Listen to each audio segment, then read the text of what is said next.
మనకున్నవి లేని వారిని చూసినప్పుడు మనకు నిజంగా అర్థమవుతుంది మనం ఎంత ఆశీర్వదించబడిన వారు. చాలాసార్లు మనకంటే ఎక్కువ ఉన్న వాళ్ళని చూసి అనుకుంటాం నాకు అది లేదు ఇది లేదని. అసంతృప్తి, కృతజ్ఞత లేని పరిస్థితి వస్తుంటుంది. కానీ నిజానికి మనకున్నవి లేని వారు ఎన్ని లక్షల మంది, ఎన్ని కోట్ల మంది ప్రపంచంలో ఉన్నారు.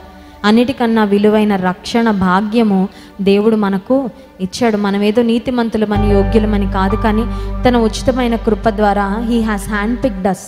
ఎలాగైతే ఒక యాపిల్ షాప్కి వెళ్ళినప్పుడు ఒక 6 డజన్ యాపిల్స్ ఇచ్చేయండి అని ఎవరని చెప్పాం కదా, చక్కగా చూసి అటు తిప్పి ఇటు తిప్పి హోల్స్ లేకుండా, పాడవకుండా, ముడతలు లేకుండా ఫ్రెష్గా ఉండే ఫ్రూట్ మనం పిక్ చేసుకుంటాం. అలాగే దేవుడు కూడా మనల్ని ఇన్ని కోట్ల మంది ప్రజల్లో ఉండి he has hand picked us, he has chosen అస్.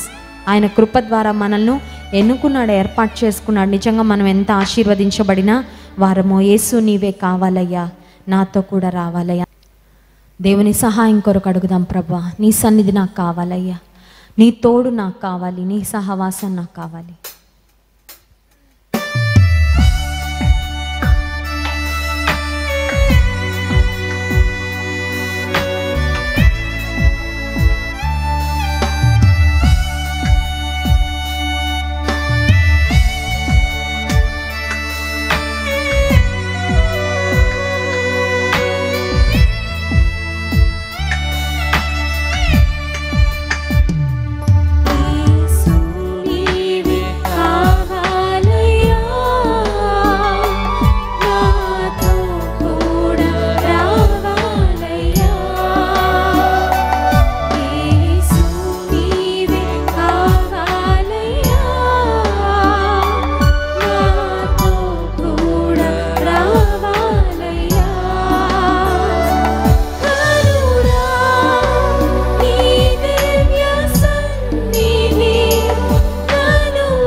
ఉండదయ్యా, నీకు ఆజ్ఞాపిస్తే ఏ తెగులు నన్ను అంటది. ప్రభా నీ సన్నిధి కావాలి, నీ తోడు నాకు కావాలి యేసయ్యా.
నీవు ఆజ్ఞాపిస్తే ఏ చీకటి నన్ను సమీపించదు తండ్రి.